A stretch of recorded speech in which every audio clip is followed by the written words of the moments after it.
Hey guys, it's Robin, our Silent Crafts, and welcome to my craft room. We are going to revisit a previous tutorial that we've worked on, the lined drawstring bag. This one is a free pattern that I'm going to put a link down below for you.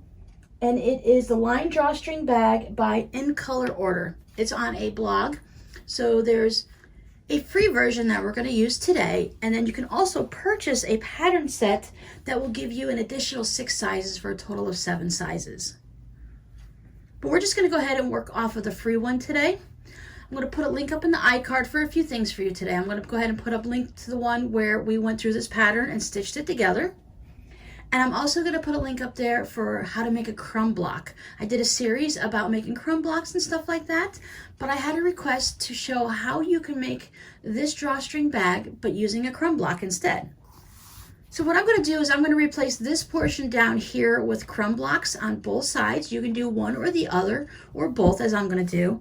I am keeping this one a solid fabric because when you pull the drawstring, if you have a whole bunch of seams in there from the crumb block, I have a feeling it's not going to close up very tight. You can go ahead and give it a try if you'd like, but I'm going to go ahead and leave mine as a solid just to ensure that it closes up tightly.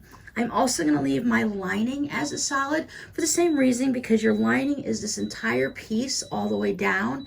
It's not 2 separate pieces like it is on the front. So I want that drawstring to close up nicely. Last year in 2019, I received a package of some scraps, and in that package they had some crumb blocks that had already been started. There had been some pieces where it might have been just this section. There was some where the long ones like this. So I just went ahead and I finished them off to the size we need. Now, according to this pattern, our exterior pieces need to be 9 by 10.5. Now remember, we're using it for this piece here. I used a solid piece of fabric here. This has been cut to 9 inches by 10.5 inches. The 10.5 inches is this way and the 9 is that way, in case you're curious. So I went ahead and I just made 2 blocks, and I kept making them and piecing them together until they reached 9 inches by 10.5 inches. And I'm just going to follow through and make the pattern just the same, but in place of that one exterior piece that there are 2 they're calling for, that one solid piece, I'm going to go ahead and put this one on. I can decide if I want one for the front or the back, but let's face it, in the drawstring bag like this, there is no actual front or back. Now, by following the directions in the pattern, I have my piece all stitched together. Then I'm going to be ready to turn it into a drawstring bag. One of the things I did want to pay attention to is when you make this bag, when you stitch it together, this is going to go into your lining. So you have all your lining in there. When you have your bag, it's going to look like this. So I looked at my pattern, my pieces before I put them together of my crumb blocks. And this is looks like a little princess and prince doing a little dance. So I kind of put that one at the top. And then I flipped this one over, and this one actually has writing on it with Go Team. So I wanted to make sure that was in the right orientation, so we weren't going to have a bag like this. Now, anyone that's been here for a while with me, you guys know I've sewn things upside down, backwards, inside out, many ways of different doing things, and I've done it. But this time I paid attention, so I don't have to worry about it. But if it was upside down, I probably wouldn't worry about it because it is just that crumb block. So I'm going to continue on now, and I'm going to finish up sewing everything together and follow the directions on the pattern. I have to give it another good press because as I was moving things around and trimming it up, I kind of mucked it up a little bit. But I do want to have all my seams are going to be pressed open. I made sure I gave a really good steam several times on my crumb block so that it lays nice and flat. You can put a piece of lightweight interfacing on here if you want, just to lock all those seams in and hold it together. This pattern is generally designed not to have any interfacing and not to have any quilting or anything like that. It's just fabric on fabric. It's something so it's nice and thin so that you can go ahead and take it and fold it up and put it in your purse, and it'll go anywhere. And when you're stacking them up on the shelf, they lie nice and flat. I really like this design for that reason.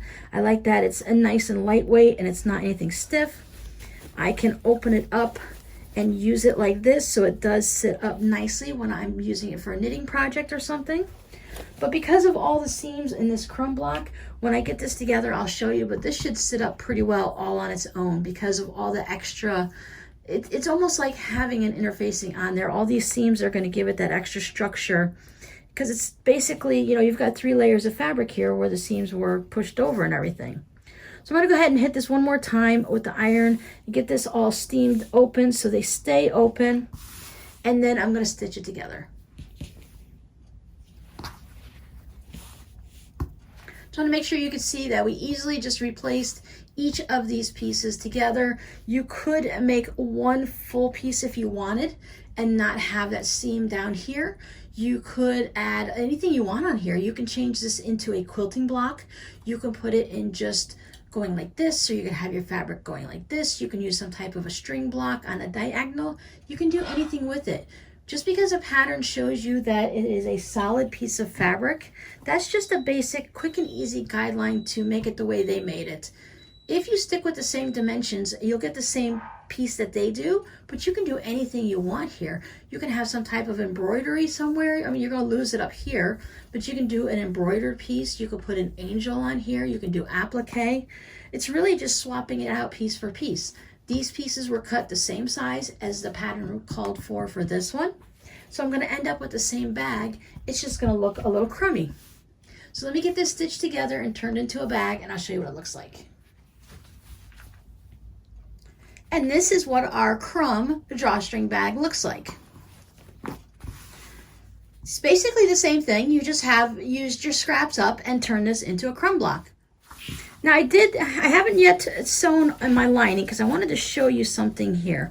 One of the extra things I did, sometimes I do this depending on the fabric, but because of the crumb block with all the extra seams and everything, I just went ahead and after I stitched my corner and I boxed my corner, I just did a zigzag twice across it, and I backstitch on both ends for both of the lines I've done, just to make sure if anything weird is happening that none of those seams are gonna pop. It's on the inside of my bag, yes, but I just didn't want to have to be concerned with it. So I thought it's a good idea to do a little extra work now than to have an issue later. This one seam is generally enough, but who knows what's going to happen with this bag, what people are going to put in it, or if a kid's going to do something weird, which I don't know what they could do to make that pop.